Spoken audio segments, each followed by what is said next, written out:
Good on you, cousin. You've found the Gorgon Posse podcast of Medusa Rising. I'm Esme Strakelt, founder and editor of this joint, and we seek to deepen support and coalition among feminists globally and to publish new writing and media by women everywhere on Gaia's thrumming earth. You can find all of our world building at medusarising.org. You can also find us on Substack. Please share, download, share. We feminists must be our own algorithm. That is the postmodern magic. Here we go. So this podcast is a conversation between two Gen X Midwestern women who share a couple of codes some of you may not. The word whatever is Gen X for, well, fuck that, and among other things. And there's a lot of laughter in what will feel like inappropriate moments. That is the laughter that women have when we're really angry about something, but we're trying to be polite. It's also a sort of Midwestern response to things that are impossible.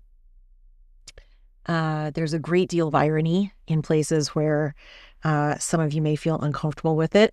Again, a Gen X and Midwestern thing. People don't talk about Midwestern irony quite enough. So just try not to misinterpret what's happening. Okay, cheers. And then I say, yeah, it goes bum, bum, dunk, dunk, bum. It's very happy music for like a feminist podcast. They're usually like, dar, dar, dar, dar, you know, and I'm like, happy. Yeah. Funk it up, people. We got to play. Exactly. Right. So my guest today at the Gorgon Posse podcast is Sunny Apocalypse, who I know from the social medias because months ago I posted a link to Heather Marsh's work and about a gajillion folders that are stored by Anonymous that have followed Epstein and some of these other, sex trafficker type people for years. And have amassed a massive amount of data. It's just that I never had any idea what to do with it, not in any like super effective way. So I just shared it. And eventually a mutual friend of ours came across it, started getting active, and then introduced us. And so that's how you're here. It is. And it turns out we're practically neighbors, so that's even better. Yep. Yeah. So, Sunny Apocalypse, tell me about this work and how you got into it and how much trouble you are causing for people who deserve it. Yeah, I am causing a lot of trouble. So I'd say it was just a failed job search at the beginning of last year, and realizing Congress was pretty feckless on both sides. And I had left corporate to jump into a campaign in 24, and I learned that the inner workings of my party was just hollow, right? And so I knew, by February, nothing really was happening. Like the president is doing that dictator on the first day kind of stuff. So I started writing scripts for people, scripts to use to call Congress, about just overreach of power, Yeah. And you're cloudy right now. I'm cloudy? Huh. What's wrong with the focus? There we go. Okay. Apparently I need to sit at this awkward angle. Okay. Well, that's not good. I'll be fine. But anyway, to go back, I wanted you to look all cute. So I then, I started writing these scripts, and then I collected about 4,000 people within 6 weeks. So it was like there is a thirst to do something. Yeah. But nobody knew what that was because everybody had disengaged in civics. Voting was just like something you did, but it wasn't something to be researched, and it did. A lot of things fell apart, right?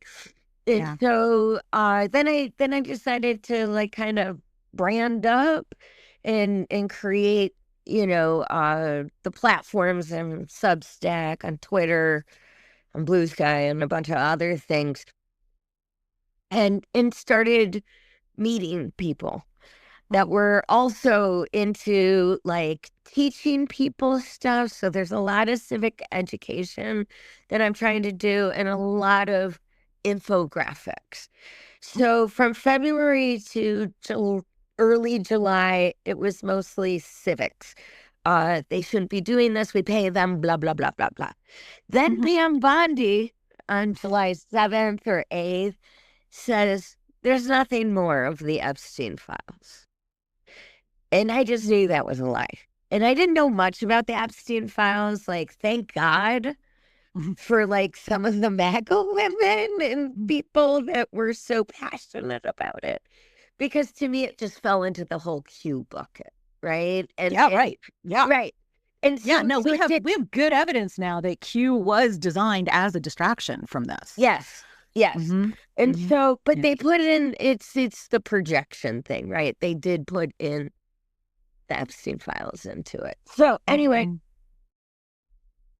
I'm talking to our mutual friend on the socials, and I was like, why doesn't anybody remember that this guy is such a creep? He's a womanizer. He cheated on all of his wives.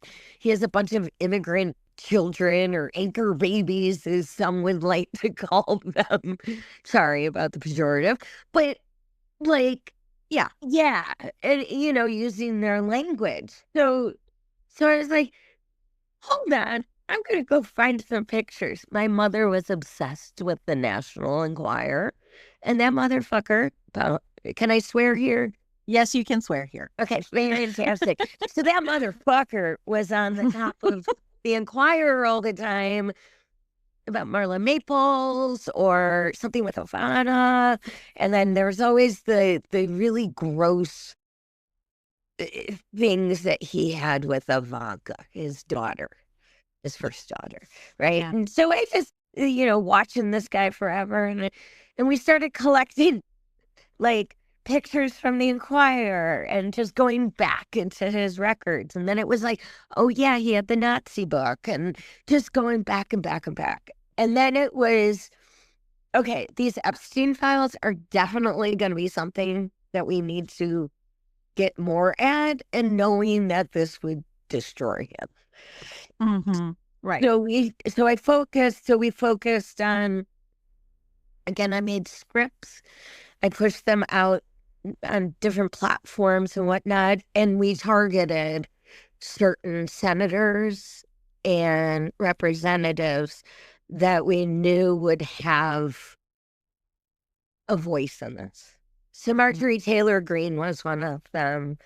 I think all the women, and the ones that had spoken about it again, and you'll notice she says transparency. Everybody was calling me, and they want transparency. Yeah, that was in the script, baby. So like calling and getting people to just mobilize just a little bit really makes a big deal. Now we're in this like stranger world, but I have become kind of an expert in a weird sort of way about the Epstein files, because as the people were talking about them, I started digging in, and I've been pretty right about, like, there's that spider graph you could probably show on here of the connections, and it's like those are the people, like Leslie Wexner and all those other people. And I know I've probably said way too much, but it's okay. But no, it's nice. The folks who are following me aren't necessarily connected to you yet, so right. It's good to sort of establish the bona fides, right? I think I think part of the energy between us is that, like me, you're sort of a person who learned how to be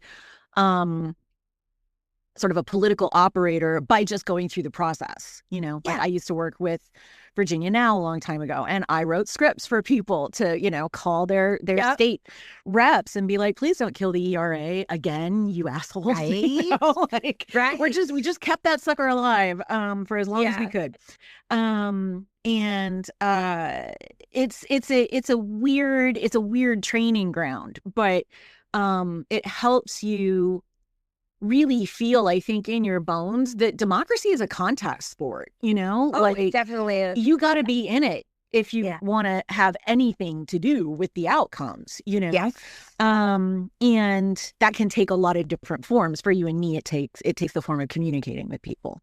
Yes, and helping them find their own way in. But yeah, it's just because this is gonna live on the internet for a long time, I just want to pause and say that we're just a little over a week after not the first ICE murder in the United States, but not at all. The murder of Renee Good has become a kind of focus point for our country. And there are a gazillion people who are living in absolute terror and fear, and whose families have been shattered by deportation, by kidnapping, by these deaths.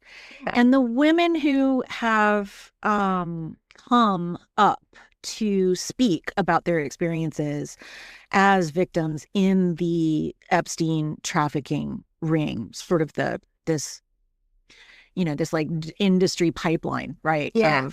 Of girls and very young women, but definitely girls. It is taking everybody's really deepest courage already to come forward and stand up against these people, right? In the face of these women have been trying to bring this issue back to the public eye, some of them for 30 years. Yeah, since 96. Yeah. I remember becoming cognizant of Epstein in the mid 90s, and again in the later 2000s, and I didn't remember why I'd lost track of him, and I realized, oh yeah, I went to jail for a little while, and then he came back, and I'm like, who is this Yahoo walking around intellectual circles? Like, I don't know you. What are you doing here? This is my turf. Why are these people I respect talking to you? Who are you? It turns out he's the money guy.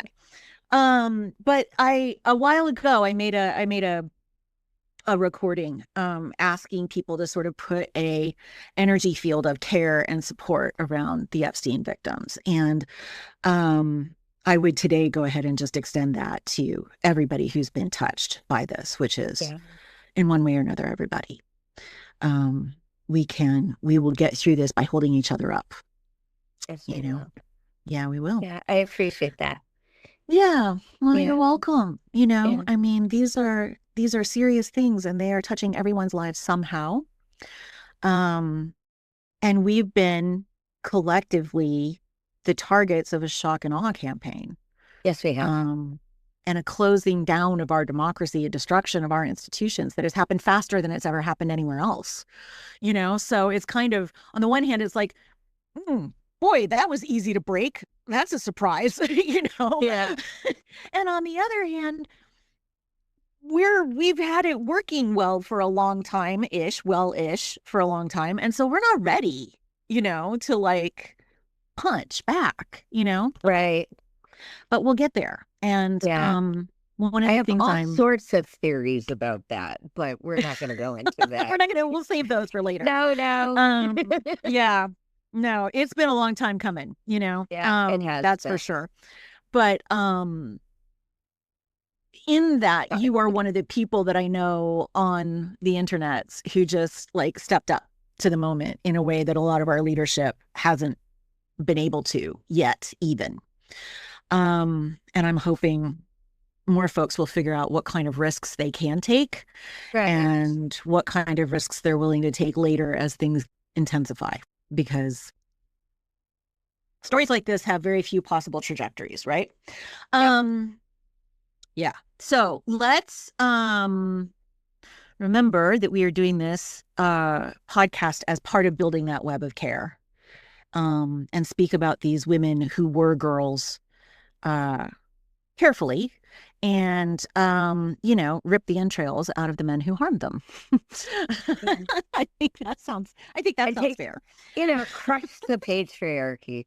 Yeah, I mean, this is it, right? This is really like a crystallization of both patriarchy as a theory of culture and the literal power structures in which we all live. Yes.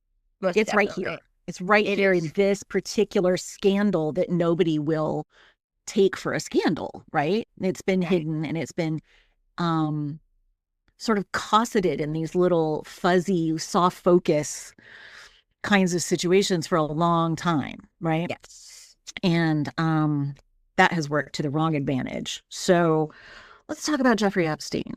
Can we take a pause? Yes, we can pause. Because I forgot my cord. Oh, cool. Okay. We don't want to. No problem. Oh, yeah. That really bit us in the butt last time. I'm like, God, I'm so dumb. I was like making sure the tech worked and I reviewed the script. Oh, you're not dumb. I nearly spilled a cup of coffee on the, what do you call it? Surge protector next to the desk. Yeah. Like the coffee is spilling a little bit as I'm carrying like a book and all this stuff down here. No. And I look down and I'm like, do not short out the computer. God. Do you need to get like a towel or anything? No, I'm fine. This was a long time ago before we started. But yeah, I just looked at it. I was like, oh. I'm saved by some weird little wiggle of physics, because it wasn't me. Okay. Somewhere I'm in there. Okay, there. Corey, okay, let's do it. Situated? Let's do it. Yeah. Epstein is one of those guys who's been like around, as you said, in tabloids, in magazines, on the scene for a really long time. Mm-hmm. He's always had a weird vibe, right? Like, you look back at even old pictures of him and you're just like, that is a creepy dude. That is somebody who's up to something. But his creepiness and his, we'll call it influence, didn't happen by accident. There is a very deliberate order behind what has been going on with this trafficking ring. And I think a lot more people understand what it is now, that there's not only a lot of clients, but that these clients are the people who run the world, or big chunks of it anyway. Yes. And it's the courage of these women who used to be children, who used to be young girls, that have kept the story in the public eye, right? Nothing else was trying to remind us that these people were corrupt in ways we didn't even want to contemplate. No. Yeah. So you've been doing a lot of research into it. And because you happen to be a researcher by trade, really, in a lot of ways. Scientist. Yeah. Science is good at research. There's always a lot of citations to follow, in a study. Same. Yeah. Yeah. But how did this particular trafficking operation work? Yeah. So it's kind of simple, like a simple little business model. It's like, what's the product? Endless girls. What do the girls have to look like? They have to look, brand standards, right? So you have 13 to 17-year-olds. They're blonde. They're thin. No tattoos. They thought tattoos were trashy. And, and easy to manipulate. So I think that last one is super, important. And so they priced them and then they marketed them to the most ideal customers. But the real money wasn't, here's a girl for the evening, come to my island. Here, how many do you want? And then charge them by girl. It was the blackmail. Is that how they made most of their money? Like, so you say this ring, that's the kitty, this ring ruled the world because they did, right? And so Epstein and his co-conspirators created, as I framed it, a conveyor belt of girls. Yeah. So where you get these, so where you get these girls, you get them from like modeling agencies and pageants, right? And you just, that ideal waspy architecture of, thin blonde, whatever. Sort of European ideal of, prettiness and femininity. Yeah. Right. And who, sorry, go ahead. No. And then, one thing to note is these girls came through Mar-a-Lago Spa as well, just like Virginia. Yeah. And Ghislaine took all the pictures. So they're playing on, of the girls who are coming through this sort of pageant and modeling direction, they're playing on hope, right? They're playing on definitely, aspiration. And in the case of girls like Virginia Giuffre, they're playing on vulnerability, right? Economic and emotional or psychological vulnerability.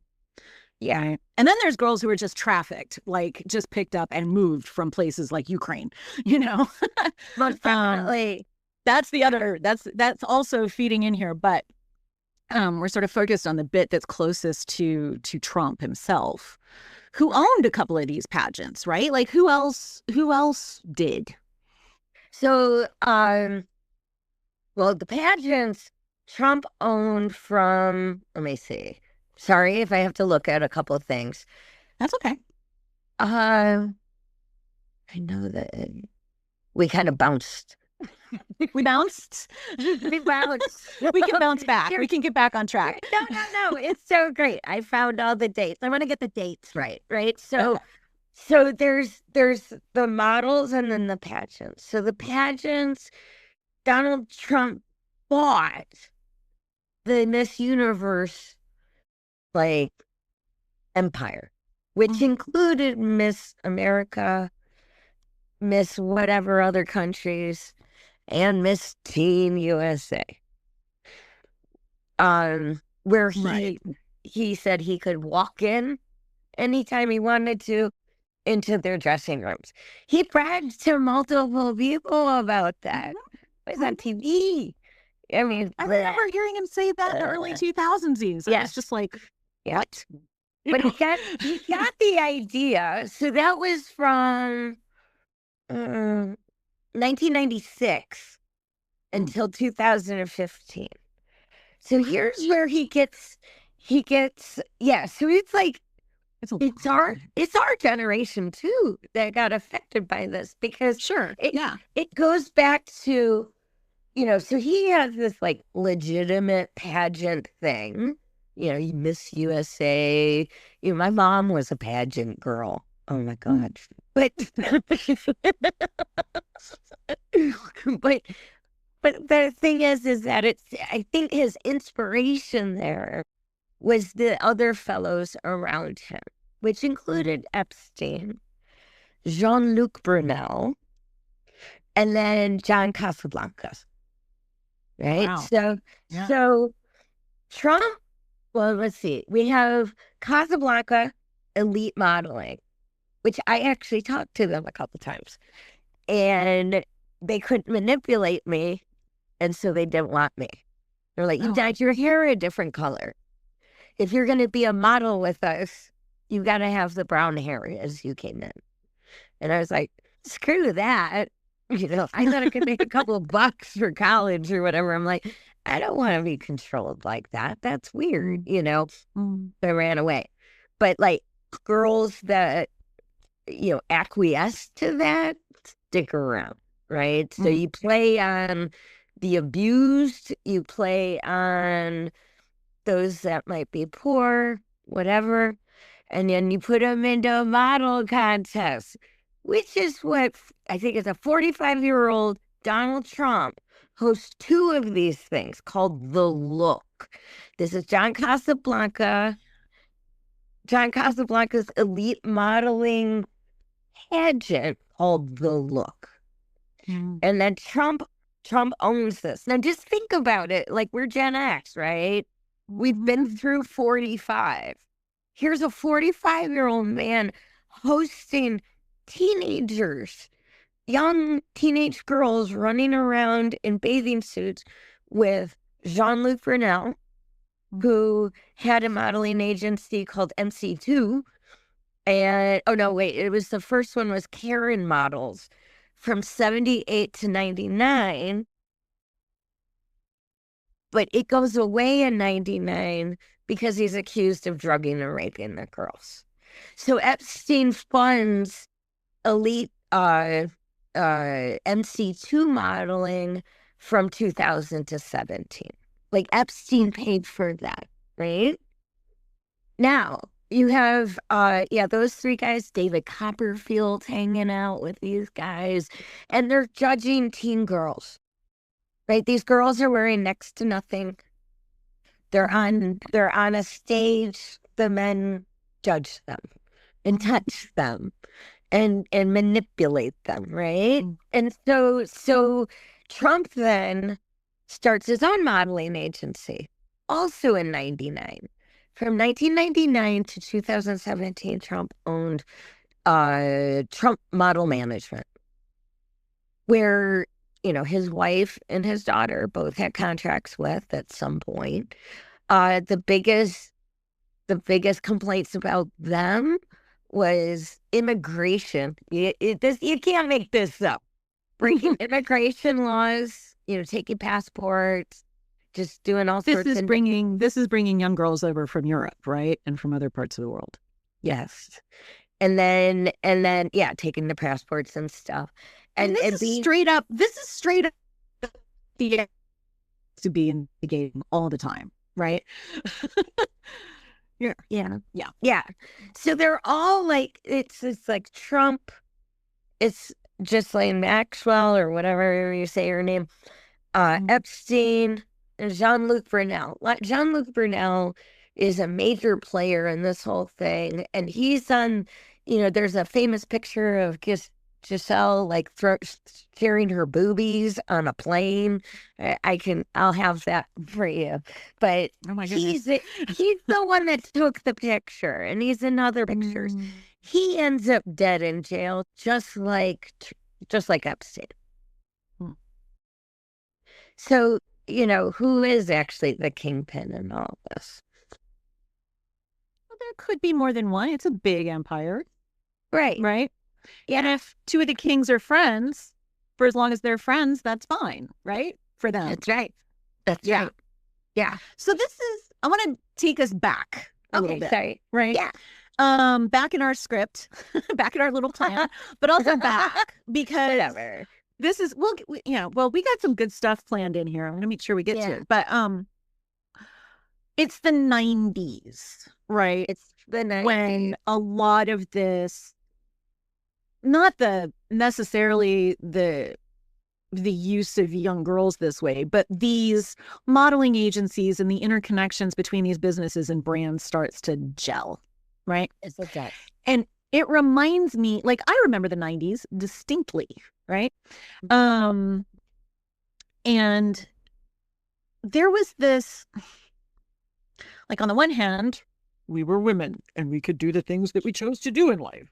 And on the other hand, there was this, like, skeevy, girls gone wild style of misogyny floating around, this sort of glitzy, prurient, but fun. It's fun sort of male gaze, right? And there's been a documentary about specifically the Girls Gone Wild series and the number of girls who were, altered for life, or friendships that were destroyed, in the course of performing for these asshole dudes.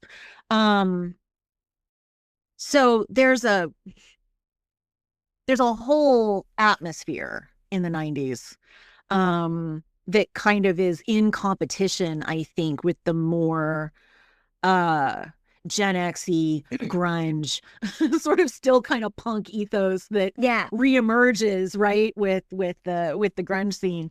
And I think those two like energies are directly in contrast with, they're directly in confrontation with each other, you know? Yes, they are. And I know which side we picked. Oh, hell yeah. But how, like, it takes a lot for that kind of, even for that much power among those few men, it still takes a lot of sort of platforms for that to form the culture, the zeitgeist, right? That it created, right? So how did that part work? Oh, well, that's fun. Well, we go back to Leslie Wexner, who has just been subpoenaed by Congress or is about to or something like that, and also implicated in the Ohio State abuse, that wrestler guy that abused all the the coach, and Jim Jordan. He's been he's been subpoenaed now? Yeah, I mean, there's Ann Epstein. So okay, this is Leslie Wexner. If you don't know who he is the king of L brands. Remember the Limited, the Express, Victoria's Secret, Bath and Body Works. Yeah, that's all. Really? Him. Oh yeah. Oh, okay. That was the specific kind of lotion that Jeffrey Epstein liked to use for his massages. Bath and Body Works. Oh, wait. So here's a weird thing. So we go into, like, how does Jeffrey Epstein get the money to set up everything? To set up the con, to set up the blackmailing? Because you need finances for that as well, right? You can't just be, and there's, earlier on, there's no phones or anything. And so Leslie Wexner, for some reason, gives Jeffrey Epstein power of attorney over his whole entire empire. Seriously. And also that big old mansion, like the largest mansion or whatever in New York City that Epstein and Maxwell lived in, that was actually owned by Leslie Wexner. Okay. Yeah. So these people were tight. Yeah. I mean, I the only kind of power of attorney I've seen in like normie life is when my ex had to take care of his father's estate because he died.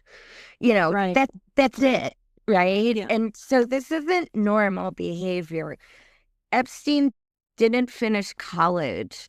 Epstein is some weird guy with a weird shaped cock, right? Like, what is going on here? But so you got this guy. And so there's how they're kind of connected and the money and whatnot.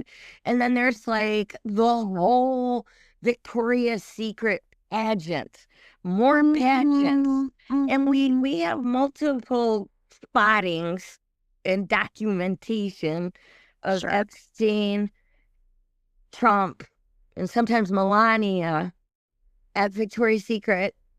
Fashion show. The fashion shows with the angels and whatnot. Yeah. These things were all on CBS from 2001 to 2018. Yeah. Right? And and so they just kind of pushed it in. So we got the Girls Gone Wild. We've got Undies on TV. By 2001, it's perfectly fucking normal to have women in lingerie, skimpy, on TV all throughout the 2000s. It's fucking weird. On CBS, no less. On CBS, no less. Yeah, it's all sort of part of this ongoing, I mean, we're still living in it, massive backlash against the steps that women were making forward. I've said it before, I'll say it again.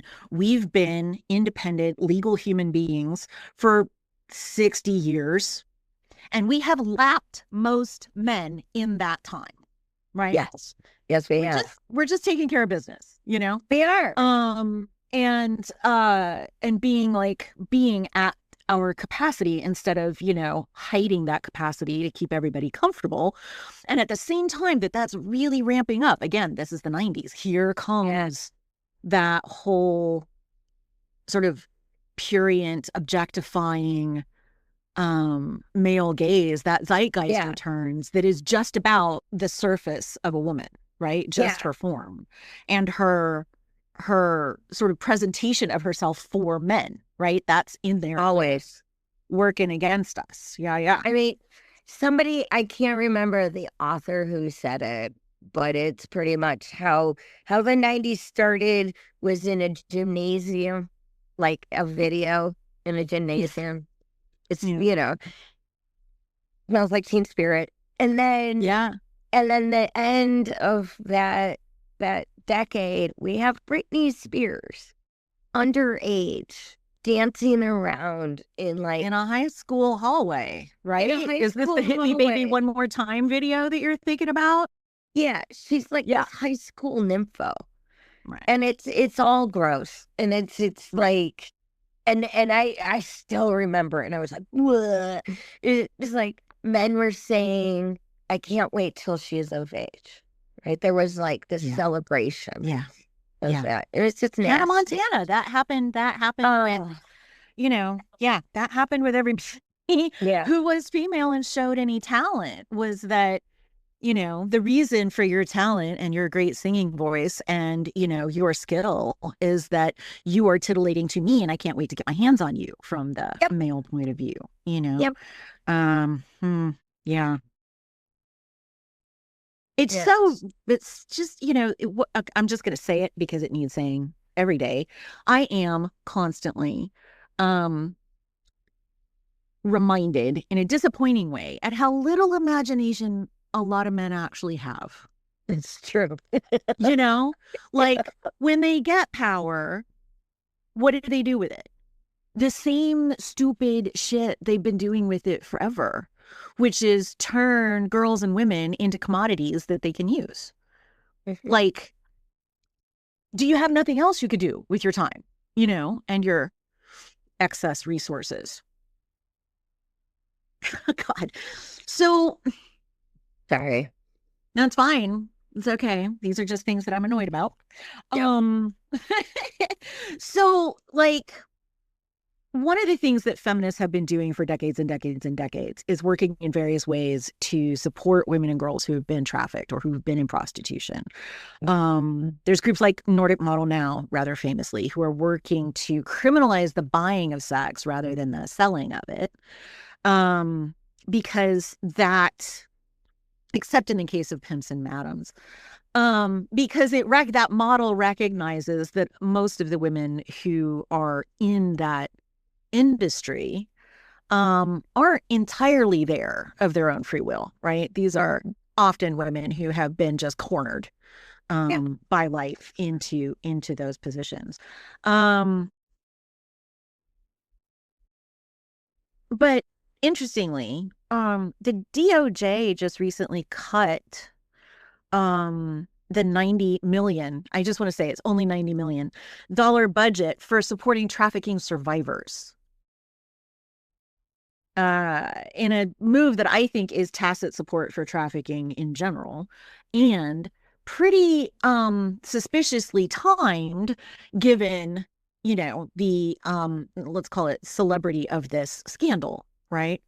In the middle of that, and they'd already removed a lot of the information and funding for domestic violence or sexual assault last year. Like, that was one of the first things they did.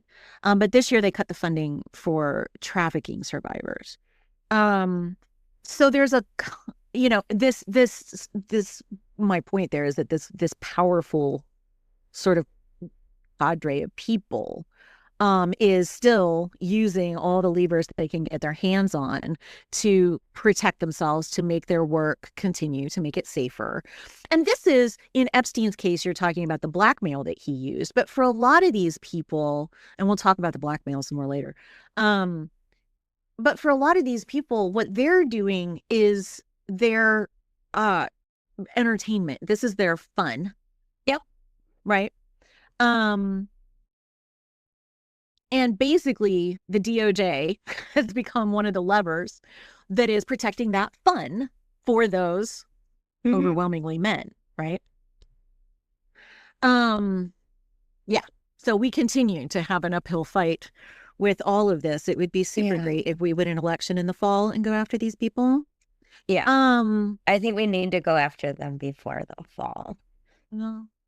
I don't know if we're gonna get a chance to vote. All people on our team keep wanting to play by the rules, you know. And, on the one hand, I agree we need the rules, but on the other hand, they're not playing by the rules. Sure. The Second Amendment was written for a tyrannical federal government, so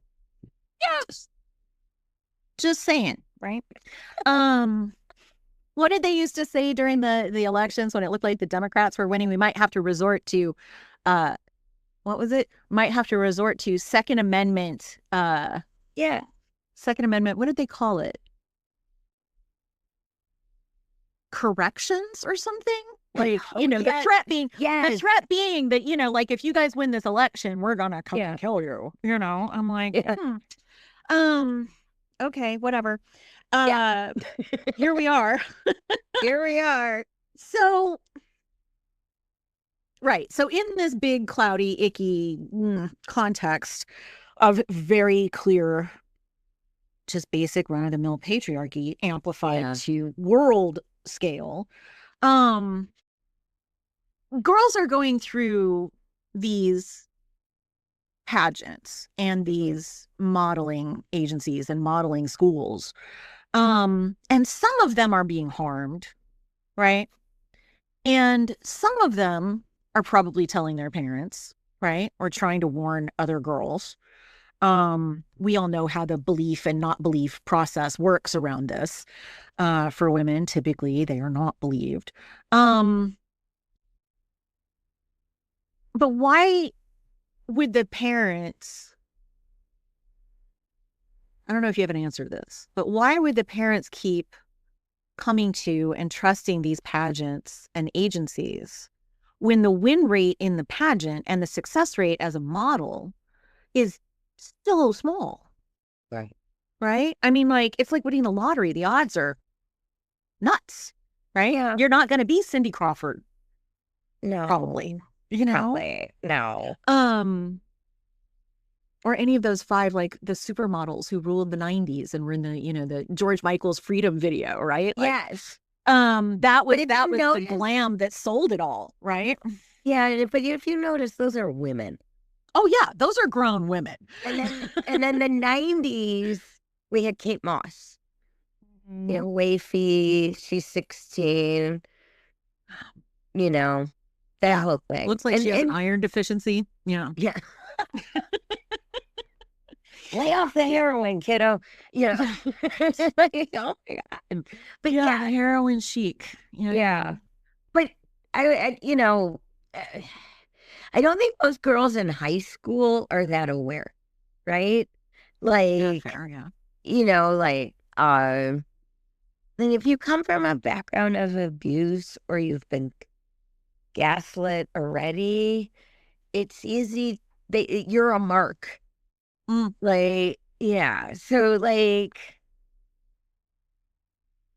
it's easy to manipulate somebody that's been manipulated, because that person already has turned that mechanism in their brain to trap it.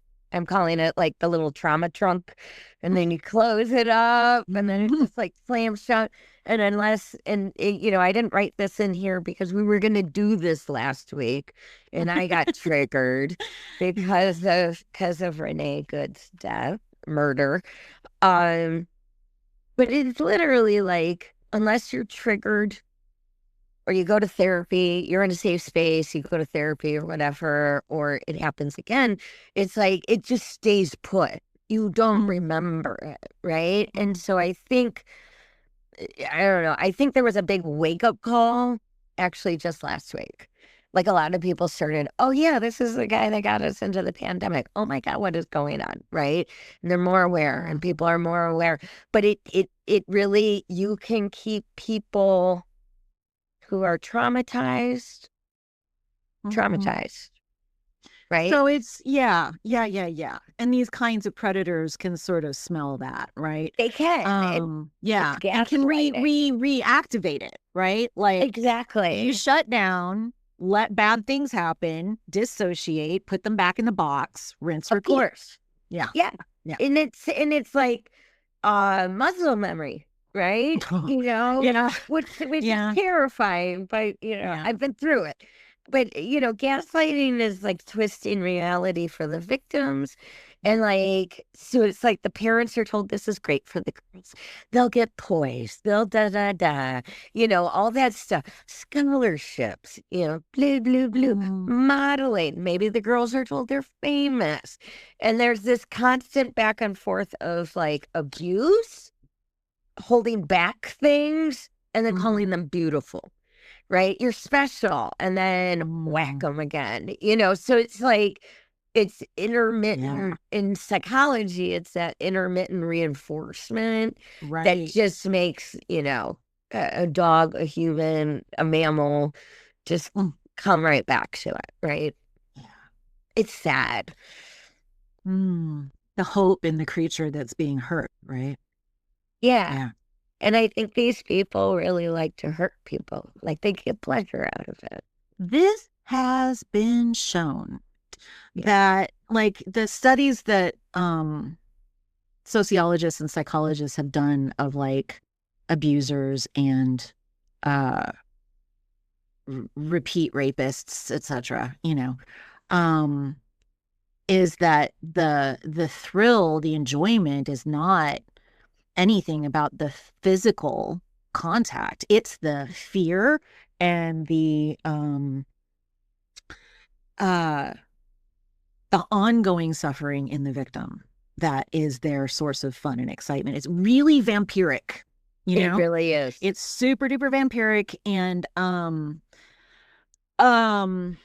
it's because it's about this like energetic exchange, and because that energetic exchange, fear to pleasure, right, gets repeated in sort of the hormonal relationship between the body and the brain, right? The brain learns that this is what I enjoy. It's really hard to break those bonds. Yeah. And so the more this is repeated, the more a person wants to repeat it, right? It becomes the thing that is pleasurable to them, or the most pleasurable thing to them. And in the case of these modeling agencies or pageants, because they're so public, right? Or the L brands, right? Victoria's Secret fashion show, because they're so public, right? Like they're right there in front of you. They're hiding right in plain sight. They're absolutely wrapped in trust, right? Like, I mean, all of Trump's Miss Americas and whatnot were, I think it was NBC, right? So it's just like all in your face. Like this is the ideal. This is how you get, become famous, right? Yeah. Yep. Yeah. This you've been selected because you're the most beautiful. And in a culture that has not given up judging women by their attractiveness, and in the 90s and 2000s, when that is coming back so hard through these very same mechanisms, right? That feels like winning. That feels like success, right? Which all by itself is an endorphin hit of massive proportions. I think so. Like, I can see how there would be a willingness to not notice a red flag, right? To forgive a mistake until you're stuck, Yeah, you're stuck and all, I don't know. I always thought like maybe men have this like training book on how to manipulate women and they pass it around to each other. But it's like, it's the same tricks, over and over, and until you see it. Yeah. Yes, I'm sure that these things are passed down through the generations. So, yeah. Yeah. It's unfortunate. They're informal education pathways, right? I think so. Yes, it's called pornography. Yeah. Among other things. Yeah. You know more about that stuff. Not pornography. Well, yes, I think a lot of the folks listening to this are going to be able to slot in a whole set of information right there about how that is a training ground in many ways. Yeah. And so is a lot of popular media. You know, we see so many films about men manipulating women with these same tools, right? I mean, it's an easy thing to pick up, you know. It really is. Yeah, but if you get a group of like convicted like domestic abusers in a room for group therapy, and get them to talk about how they did this, how they managed this process, it's the same. You know, and then you have to break up some of the group therapy because they'll start trading tips. Oh my God. So you have to like, there's a real intense informal cooperation amongst sort of these predatory personalities. Yeah. That is at the moment difficult to interrupt. Yep. Yeah. So is the money secondary in a process, in a situation like Epstein's ring? Like, what is for him? For high trouble. How dare the mailman arrive? How dare the UPS truck go by? How dare the crow drink the water in the front yard? Like, whatever is happening right now, that needs to be dealt with.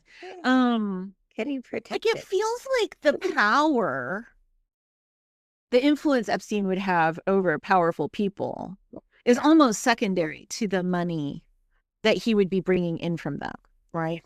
Yeah, I think it's I don't know.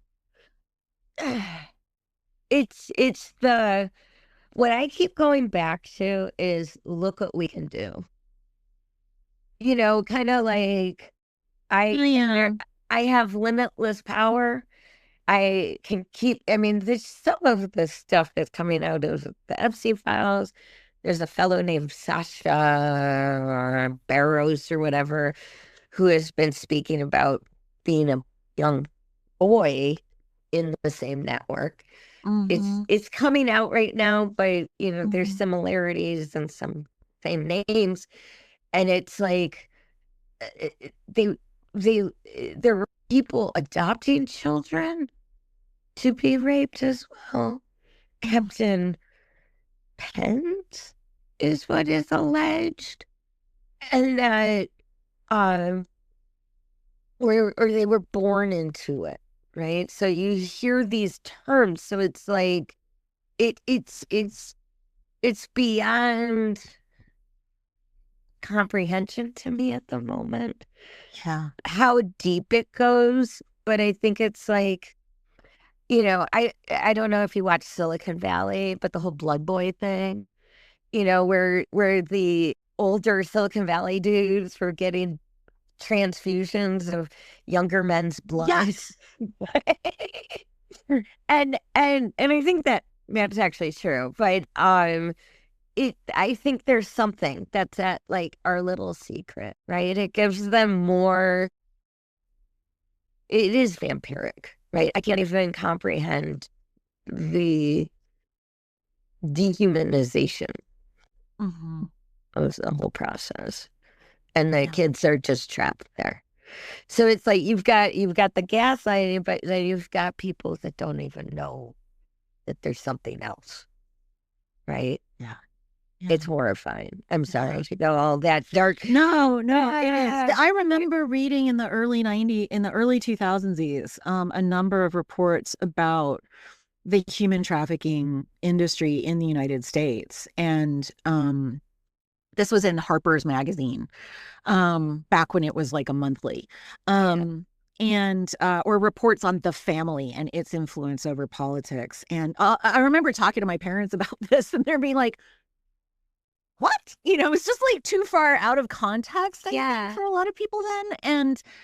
But one of the things, I remember forever, I will remember one of the young women who was telling her story to this writer was that when she escaped out of this basement in suburban America, she'd been there long enough that she'd forgotten her birthday. Yeah. And that's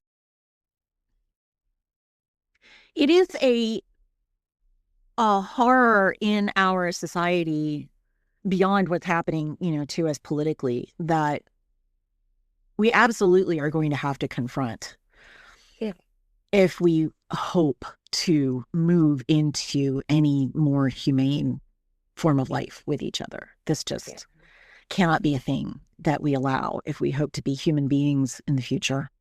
Right. I'm amazed at how that reality exists right alongside these men and women, and how they are the very people we are told to admire. Right? They're set up. They're not just rich, or they're not just smart, or they're not just successful, but we also have to admire them. Right. They are, Heather Marsh would call them an endo ideal, right? An ideal type. Yeah. That everyone is supposed to, sort of reflect their greatness back to them. And at the same time, inside of that, not everyone who is rich and powerful or controls a great deal of the world is a horrible human being, but a little bit. But it seems like a suspicious number of them are. And I'm surprised. Why am I surprised? At the amount of admiration that they know that they are collecting to themselves, and the hollowness of them. The hollowness of someone like Epstein or Maxwell or Trump or the former Prince Andrew or like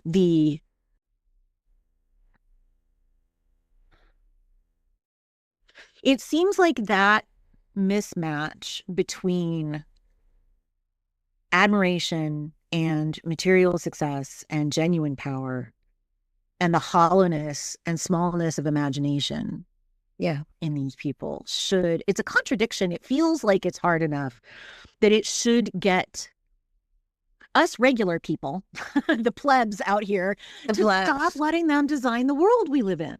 Yes. 100%. Yes. I mean, going back to my corporate land, I think we're off script. Is that okay? We'll get there. We'll get back. I'm watching us. Are you? I don't know where we're supposed to be. I am. Yeah. But, yeah, I mean, it's as if the bullies won, right? So anybody that knows how to push people to do the work, say crazy, nonsense, and everybody's like, oh yeah. And then there's, the rest of us are like, hey, that doesn't make sense. And then we're like slapped down and stuff. And it's like I've been proven right over and over and over and over again. But I not at that time. And I race, like I run out of a company because it's like, oh shit, I'm gonna get fired because I said that this was nuts. I'm gonna be in trouble. Yeah, there's a great. I'll have to link it in the notes with this episode. There's a really good YouTube video I've seen. I can't remember who did it right now. I'll have to look it up, about how the insulation of money and the power of being like the CEOs of these big companies, et cetera, et cetera. Like people just cannot say no to you. They can't tell you that you've lost it, or that you're not connected to what's really happening even in the company, Oh yeah. And so I got called a witch. I got called a witch by my boss's boss. Now, he was like 35. It was like way younger, way inexperienced, but he predicted some business stuff. He called me a witch. Not to McGee's, to somebody else, because that's, the gossipy kind of clicky thing. But I mean, we are, what is it, countdown to 15 minutes from witch burnings again? So yeah. I think so. Makes sense to me. Yep. Makes sense to me. But it is, yeah. Go ahead. No, please. I was thinking, I don't know where we are on the script. That's okay. I got us. Okay. I want to hop back gently to the pageants again for a second. Yeah. Because there's a series of dates here. 2010, 2013, where, like, in 2013, Trump hosts Miss Universe in Moscow, right? Yes. And he's quoted saying there, like, there's tape of him saying, maybe I'll become Putin's friend. Correct. What's going on in 2010 and 2013 in this sort of pageant industry that's still connected to us now? Wow. That we're seeing the effects of now. Yeah. Well, 2010, he adds a lingerie photo shoot to the Miss America pageant. So there's that. And there's video of it. And it's, wow, like historically, like that was verboten, right? And then there's Moscow. And that's where Trump's in some like Moscow oligarchy sons music video for some reason. And then the alleged P tape comes from that visit as well. Now, I don't know what the P tape really is, if it does exist, but that's that whole time frame. In 2013.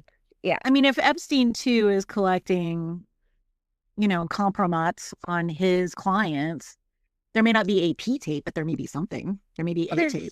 There's definitely something, and there's chit chat. I didn't write this down, but there's chit chat in the Epstein files that have been released between Steve Bannon and Epstein talking to somebody in Russia on how to get stuff out of Trump. It's like, flatter him. So, like, yes, totally compromised. Interesting. Yeah. Interesting.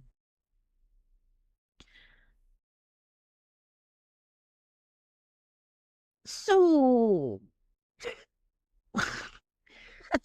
it feels like even once you're inside of this system, what is happening should be super duper obvious to you. Because how could these people be operating this way if they were actually being observed, right? Like, there has to be a beginning to the abuse of these girls that sort of knocks them down from the beginning, right? Like, you can't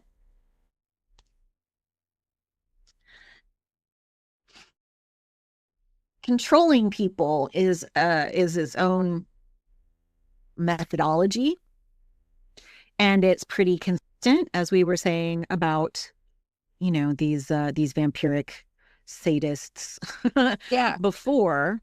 But how does that escalate? Well, I mean, you trap them, right? You trap people, and it's not hard. It's like you tell people this is how it works. You see her over there, she ain't complaining. Or we remove a model contract from you. Oh, you're not going on that photo shoot. And then there's, don't make trouble.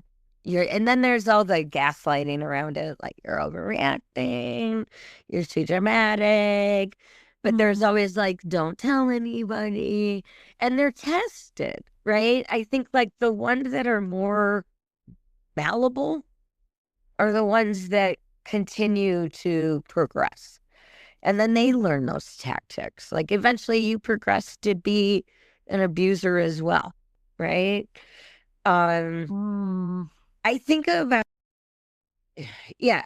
And like, so let's say you don't come from a lot, and now all of a sudden you have like Gucci bags and all free Victoria's Secret stuff everywhere and Bath and Body Works. Sure. You know, so it's like the materialism is thrown upon them, and they become wrapped up into that. It's like I've experienced it myself. Like I have a couple Coach bags.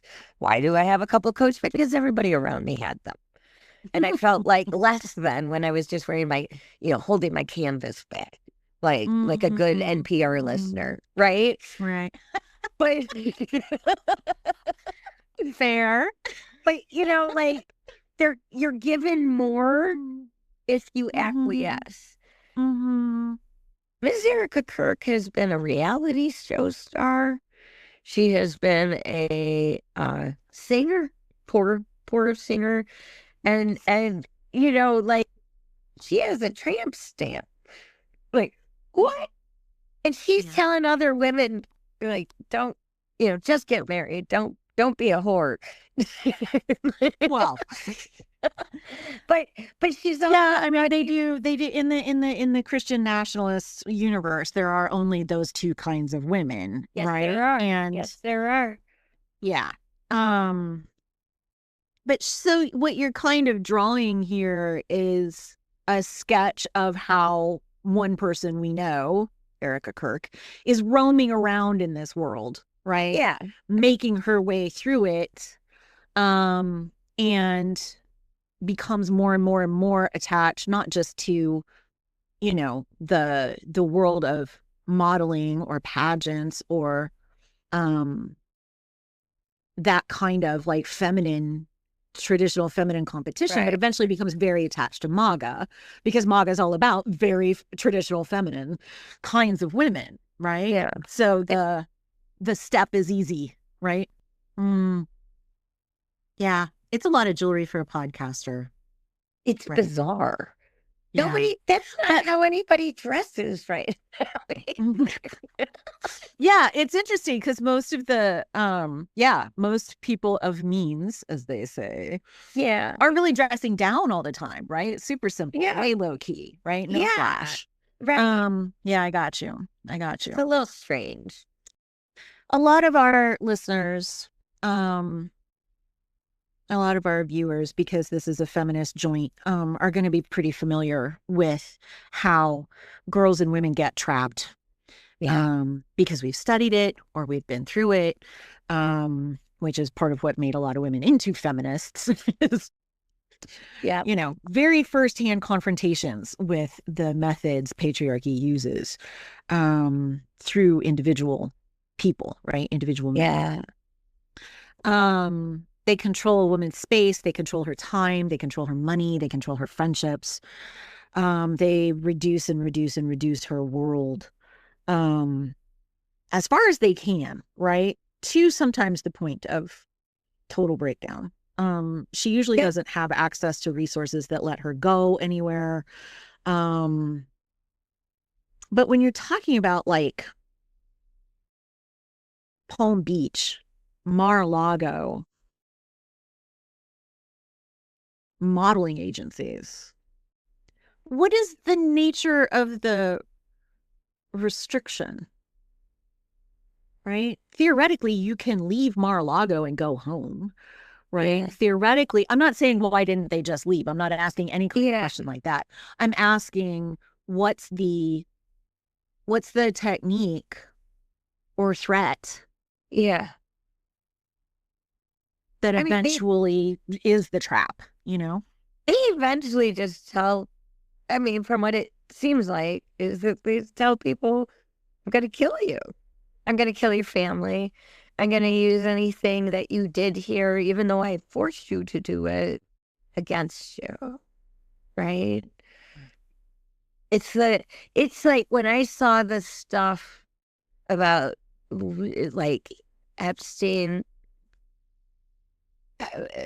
after he got convicted the first time or the only time, um, a lot of the women, uh, the abused, the survivors, would try to sue him.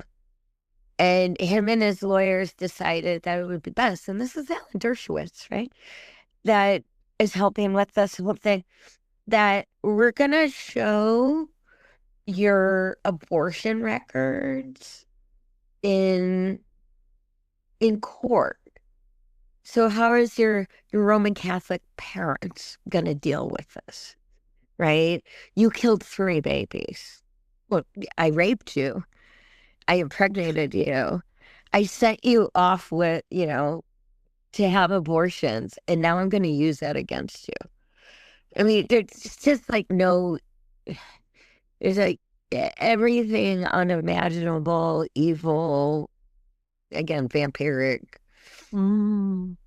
It's like what the Bible. What the fuck? Yeah. It's like we've been warned about this stuff, right? Yeah.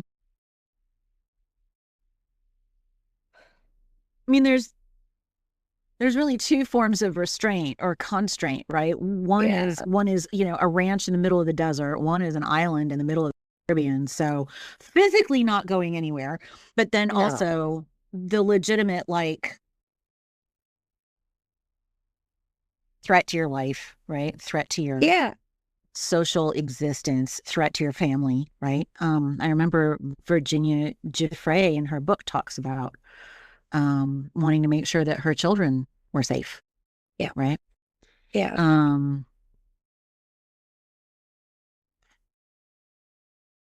The degree, it's similar to Weinstein, right? Like, he would ambush women and then threaten them, right? Yeah. There's always this like using the fear of the public's approbation against these girls and against these women. Okay. Because we've all seen it, right? We've all seen just, the case where a girl is harmed, right? In any small town in America, right? And then is ostracized if she speaks, right? She's a slut. Yeah. Or Like we just can't ruin the life of this fine young man or whatever.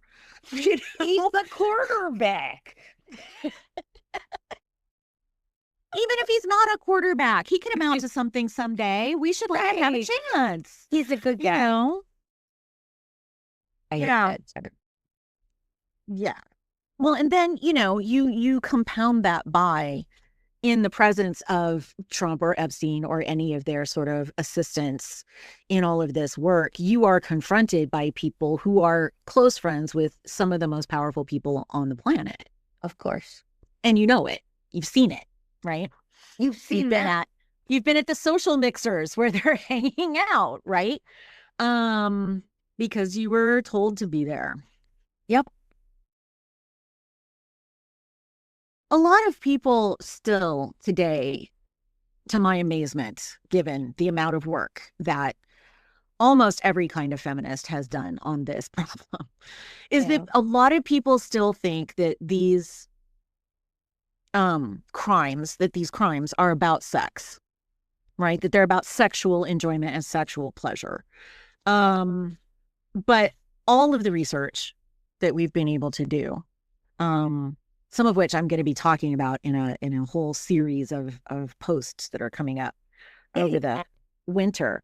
Yeah, I set myself an assignment that is not making me happy right now. Oh, I'm in one. I do that to myself all the time. Yeah, well, support each other and be like, you don't have to do everything, Yes, but I did write most of this, so I'm gonna finish it. Just as a point of pride, as a writer and intellectual. Yeah. Because it's also kind of about this, But it's not about sex. It's about a whole bunch of other things. It's right? power. it's power that the adults are able to, I mean, it's horrifying, but to be able to be unhinged with a weaker person, and like just one thing that everybody has to understand is that the women in these circles, like the friends, they too are not, uh, they're not innocent. So Ghislaine abused most of the girls with Epstein, after Epstein. They, you know, yeah. And they just kept them there, right? It just, it's the dehumanization Yeah. of women and girls. And there's something specifically evil. I think it was Madeleine Albright said that, like one woman that hurts another woman, right? It just, Yeah. There's a special hell. there's a special hell for them. Yeah. Yeah. Yeah. Well, there's so much in our, 5,000-year-old patriarchal cultures that's cooperating with this. This is a flow that it's easy to stay in, right? As a perpetrator, as a predator. Like the smirks in the photographs of these people. Oh. Just fucking piss me off. Yeah. It's like they're looking at cameras, they're at these events, and they know who they are, and they know you don't. Not yet. It's just like they know that the normal social neglect of the harm that is done to women and children, largely by men, is just part of their cover, right? And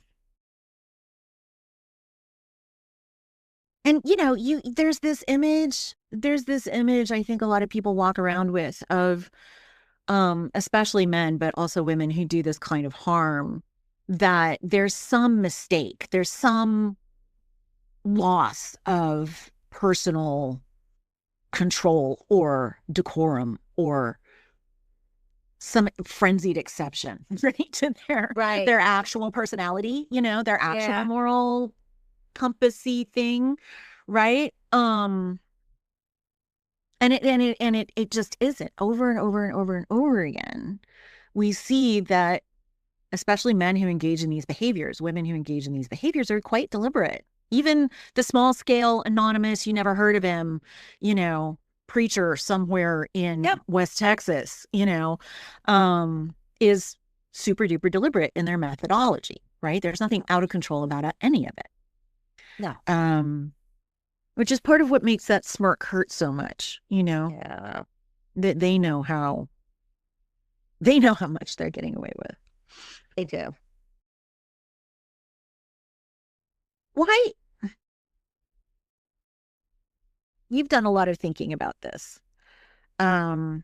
which is why they get away with it. Why our systems, our justice systems, our investigative institutions can't seem to get at these people. Right. And to the degree that they have, we, the public, still can't get the information. We know, like RAIN has statistics on how many sex abuse or rape cases are ever prosecuted or convicted, and the conviction rate is pathetic. It's like 2%. That's a lot of sifting. A lot of sifting happens that, keeps men from facing the consequences, or any consequence sometimes, for their choices. And this is the reported stuff. We know the rate of harm is much higher. But this is exactly the kind of case, like I said earlier, that the FBI should be investigating. This is what it exists for. I mean, they could even just be looking at Epstein for blackmailing people, right? If anybody were brave enough to say that asshole has been blackmailing me, which clearly they're not, because somehow, on the one hand, they're surviving in the flow of, just our entire culture's attitudes about these kinds of crimes, but also a little worried that they might take a reputational hit, so they didn't speak up, right? The only people who spoke are the girls, and nobody believed them. and nobody believed them. um, how the fuck does that keep happening? I mean, that's a naive question, but it is frustrating, right? It's super frustrating, but powerful people protect each other. You can see it in the birthday book, which I'll send you as well, my analysis of the birthday book. But Well, you can see it where Alan Dershowitz says, "Oh, hey, for your birthday, I gave Vanity Fair a story about Clinton. So, the magical, mysterious Epstein or whatever that article was. So it got buried and it just it wasn't as saucy or spicy as it should have been. But mm, Dershowitz sent them on a fishing expedition for Clinton. Now you can see Bill Clinton's article, note is right before, right after Dershowitz within Epstein's birthday book. And Ghislaine made those. They're like 3 leather-bound books. But you can just see it right there. It's like, I'm protecting you. I dropped a story about Clinton. Oh, and then there's Clinton saying, "Happy birthday, Jeffrey Epstein. Your childish demeanor is always noted," or something, right? wow. Yeah. And they're protecting each other. The victims are treated as the problem. The gaslit stay gaslit. And if we just don't talk about it for a while with our goldfish, attention span, we'll just forget about it. Yeah. Yeah. The onslaught of news and events and, fucking Marvel movies. I miss the indie films of the 90s. Man alive. Right? Yes. Oh God. I was listening to this podcast the other day. I think it's called Team Human. Okay. And it's hosted by a Gen Xer who's probably a year or two older than I am. He's a little more weathered, but he's a very New York kind of Gen Xer. We are Midwesterners. We are totally Midwestern. But he was talking about well, it doesn't matter. But anyway, one of the topics that came up was the ways that human beings have created for themselves leisure time. And how in post-industrial capitalism, and certainly in neoliberalism, leisure time has disappeared. Yes, it has. Right? Partly into the internet where we get stuck because it's designed that way. But it has also disappeared for people who have a great deal of work. Yeah. It just keeps coming in and needing to be done or kept up with so that you can even keep a roof over your head, if you are lucky enough to be able to. And the host was like, yeah, we picked up on this. Gen X picked up on this in the 90s, the 80s and the 90s. We were all about the slack. And what was slack? Slack was time to be creative. Slack was time to hang out with your friends and be deeply connected with each other, right? Yeah. Slack was, a lot of it was spent at Denny's eating, French fries and ranch dressing, just with each other, It was the Denny's was the cup of coffee and smoking. Then we all that too. wine, and then we went to the bar, and we just nursed beers all throughout the night. And just kept talked with each other, right? Yeah. Made up stories, dreamed about things, we weren't quite just, and sometimes we got together and really made shit, we weren't just, we weren't quite yet so trapped in just being receivers of, Geist of whatever the fuck is going on out there. I think we're still doing that work, though. Some of us, right here, right now. This is that. Yes. Although we're going to turn it into something that we hope a whole bunch of people just receive and then go and act on, receive this and then please go set something on fire. Metaphorically, I mean, metaphorical fire, but, at the same time, there are metaphors built up in this. We've used words like objectification so much or dehumanization in discourse around these kinds of abuses and crimes that people think of them metaphorically. And it's no, in these processes, perpetrators literally reduce people to objects. Yeah. You know, to a tool for themselves. And the dehumanization is not metaphorical. It is literal. What do you, I mean, in the face of that, what do you imagine are the best outcomes? Like your chain. Your chain looks like my chain. That's funny. Oh, They're both rectangles. Oh, it is rectangles. Yeah. Yeah. My husband gets me like beautiful little gemstones, and I love crystals and stuff because but thank you. Yeah. So best case, truth is exposed. We shut down conveyor belts of girls. Everybody's tried, like the co-conspirators are tried publicly. Systems begin to change. Everybody is like born fresh and pure and allowed to be their best self. Right? But I also, because I'm Sunny Apocalypse, I come up with worst case scenarios as well. The apocalypse part? Sure. The apocalypse part. And I'm just like, I'm thinking, what would they do? So they just probably collect us all and send us to little St. James. And we would just like, but we would be together. We'd be exiled, but together. So, we'll still have a party. I don't like the tropics, but whatever, Oh, I do. I'm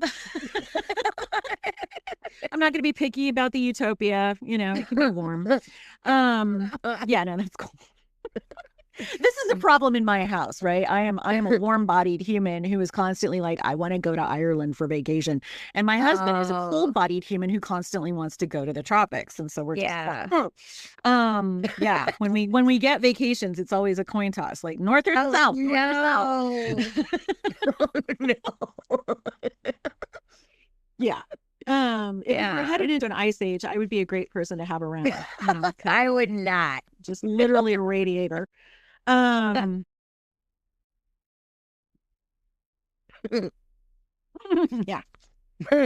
Yeah. But the world is what it is, so it's gonna get warmer. Yeah. What do you think? Because you're coming to, a feminist kind of working against this particular kind of human trafficking. Yeah. The fundamental mechanism of which is sort of a violentized sexuality, right? Or a sexualized kind of violence, but it's a violence nonetheless. It is the thing that we say across most human cultures is the worst offense, the worst crime. Maybe it may make people even angrier than murder. Yeah.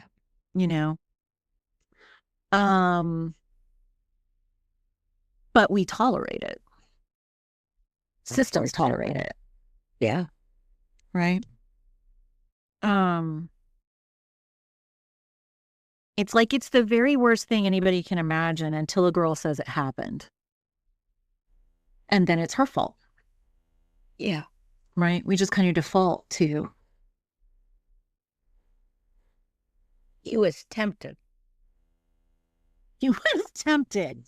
What the fuck does that mean? I don't know. Yeah, I remember many cases of, I remember more than one case of that's a very seductive 8-year-old you have there. And I'm like, how is an 8-year-old possibly seductive?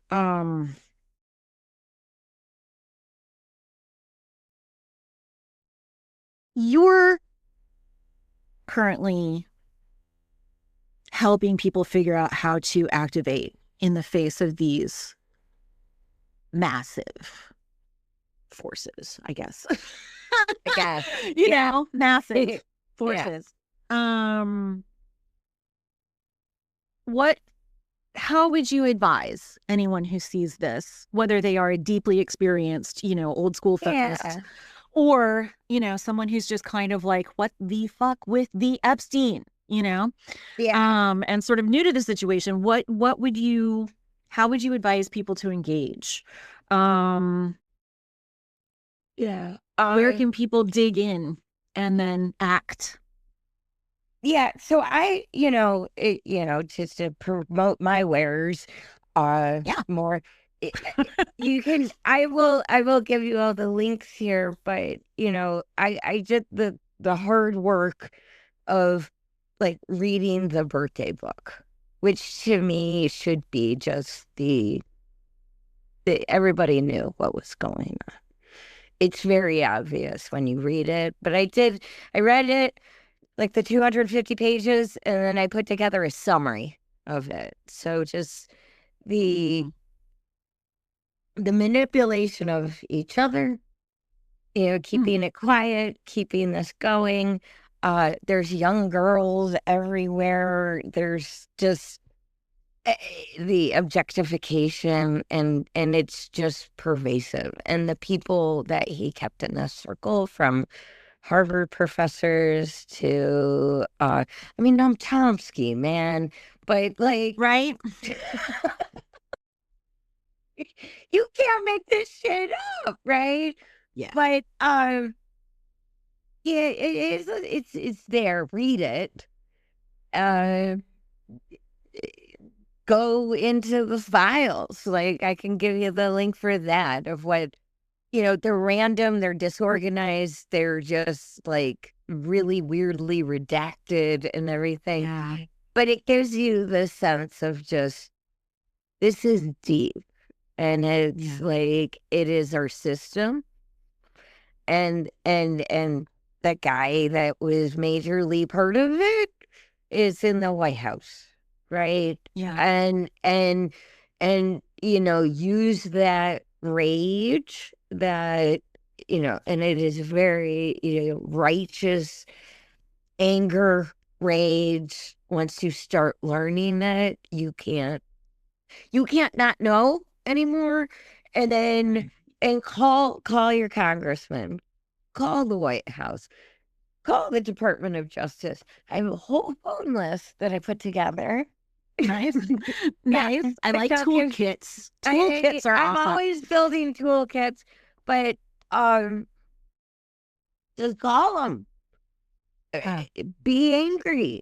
I mean, I've been writing scripts, but I think we're at the point with Renee Good getting, like, it's changed now since last week, a week from today. If you're angry, just, maybe be angry. Rage on the phone to a government worker, because all of those people are paid with our taxes. Every single fucking one of the government-ass workers, if they want to shame government workers, well, guess what? They're the government workers, right? Yeah. And they're paid for by our taxes. Just give them a call. Get out in the street. If you see something for a protest, I'm not the best at keeping track of those. There's other supporters, and my background keeps going in and out for some reason, probably because my hands focus. Creepy. But you have First Amendment rights in this country. It is to protest, it is to petition. The first couple words of the Declaration of Independence is like about tranquility. The fuck is ICE out in the streets murdering moms tranquil?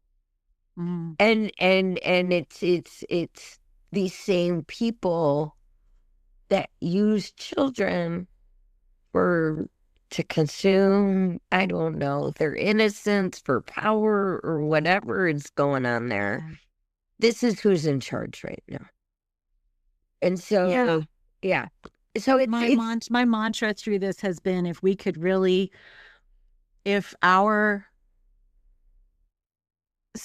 whole civilization, if our countries around the globe could put their actual action where their mouth is on issues like this, we could put some real big chinks in the top of the structure of power that currently is sucking up all the resources on the planet, and maybe start to create a different order. I mean, it sounds insane. I know I'm talking about like a gigantic scale, but some of these people, like we have The Hague, we have places where international criminals can be tried. Jack Smith used to work there. He's tried some very bad dude. I know.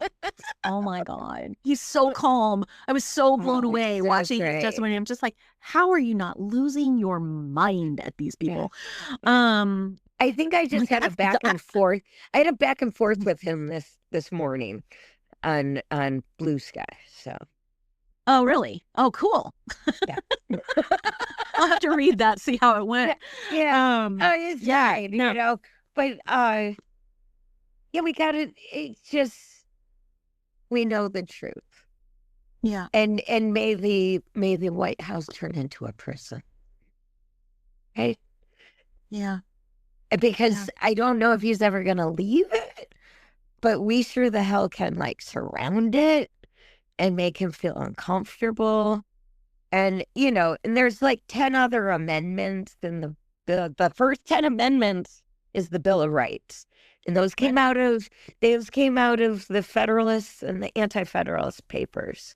Mm-hmm. And both sides really agreed on the Second Amendment. Yeah, I know they did. They had reason. They are different from our reasons, but they did have those reasons. I'd like to get all this done with the exercising of the other ones. Yes, me too. I'm not. History is working against us on that. I know. I'm a pacifist. We can hope to do better than history has allowed people to do before in these situations. Speaking of witches, as we did back at the beginning, your boss's boss calling you a witch, I have dreamt of a little plan where some women and I get together and just walk a salt circle around the White House. Oh. Just quietly. Just take a walk around the park, take a walk around the the ellipse, all that, whatever we can get to, and just like bring as much fucking salt as we need to just draw lines on the sidewalk until that thing is contained. I love it. And burn all the sage outside of that ring. cleanse various cleansing rituals. I'll bring my crystals. Right. I do not want anybody to lose their minds about superstitions or whatever, but I am literally covered in hematite now. I love that because it is connected to Aries, which is where my moon's at, which is the body, right? And nice. I am trying to block incoming awfulness from the spirits that ride on the waves we use to talk to each other. Yeah. I mean, I'm sort of half joking, but I'm not really. No. Some grounding and protection is good for everyone. It really is. Yeah, even if it's bullshit, it makes you feel like you've got your shit together. You smoke a lot of weed too. Yeah. Couple of gummies here and there, never hurt anybody. It's grounding. Yeah. Let's your lower back unclench, God damn. But yeah, I mean, to getting through this peacefully, one hopes. God, right. And to leaving the gulags open for all the people who've committed these crimes against us. Yeah, it's I feel like they can go live in alligator Alcatraz. Yep. Or just contain them all in the White House. I mean, I don't know if you've been in D.C. we had several locations we thought could be the capital of the country. Yeah. Right? One is D.C., one was Philadelphia, one was St. Louis, and another one was, I can't remember. Was it Denver? Anyway. No, there's no river there. We'll just move it. Anyway, we could just move the capital. We're in charge. And that's where they've gaslit us to think these are the powerful people. And Was the pandemic planned? I don't know. I've become a crazy conspiracy theorist now. Even if it wasn't, Hurricane Katrina wasn't planned, but it was certainly Yeah. taken advantage of, right? Like Naomi Yeah. Klein's book about shock and awe, the shock doctrine, the ability to move into a disaster and take advantage of it, the concept of disaster capitalism. I mean, that is what's happening to us. It is. She's been talking about that since the first Trump administration, was like, this feels like that. Oh, yeah. And I wish more people would like get the feeling this feels like that, and then lean a little harder into, because it is. A pattern is a pattern. Listen to it. See what's going on. Double check yourself. But when a pattern shows up, Yeah. twig to it, Yeah. I look forward to the end of this. The tribunals. Yeah.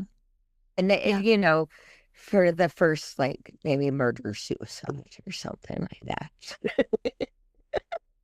Yeah. I'm going to be careful about where I put my energy around I'm that. sorry. I'm happy with prison. I know. I'm happy with these people being removed from the networks that support them. Yeah, and it just like,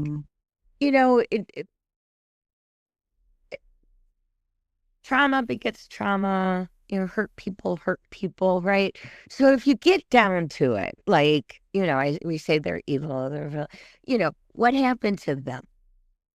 And then, that it's like, my father abused me, but he was abused.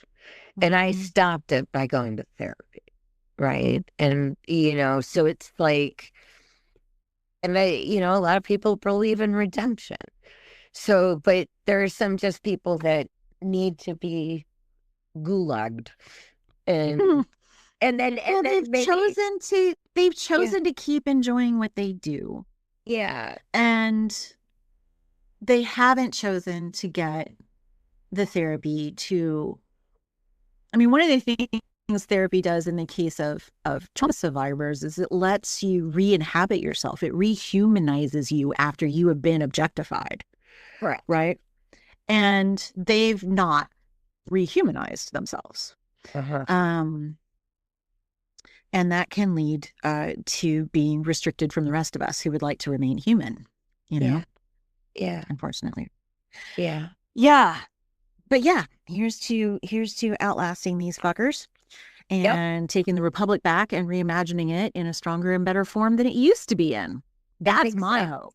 Yeah, I've been talking to the women who read my stuff. I'm just like, take big swings. These guys are taking big fucking swings. And when we get the opportunity, we need to do the same thing. Yeah. Great big building swings. Because we know what we need to make. We know what we need to make. Yeah. We've figured all that out. We just need to take the swings to do it. Yeah, we do. Yeah. Did I tell you that I finally figured out, like, Pizzagate is fucking Pee Wee Herman's big adventure? No, let's talk about that another day. Let's do that. There's no basement. The people who got fooled by it should be pissed off, if that's true. There's no basement at the Alamo. Speaking of 90s again, right? Like, that's a 90s movie. No, it's the 80s. Is it? It's 80s? Yeah. Okay. Me on this one. All right. I'm a crazy Pee Wee fan, so yeah. All right. Good. Fair. Speaking of people who do inappropriate things, like, you just can't really get away from that. Because it's just, it's actually so normal. We need to denormalize it. Super duper duper denormalize it for the sake of the women and the girls and the boys in this world who hell yeah shouldn't be anywhere near this kind of trouble. No. Yeah. Well, again, let's make the world better. Let's do it. Protections for you and for your hearts and for the well-beings of everyone who's been touched by this particular group of vampires or by any. Yeah. And I'll see you soon. I will see you soon too. thank you, cousins, listeners, women who are sticking by us, and fellow travelers for the gift of your attention. We know your life energy is precious, especially these days when there are so many vampires about. If you want to support this Radmat Film project without committing to a subscription, drop into the show notes, follow the link, leave us a $5. Meanwhile, stay rad, stay witchy, like, share, and download this podcast, move that logarithm, and be good to each other. And be careful out there. I hear it's icy.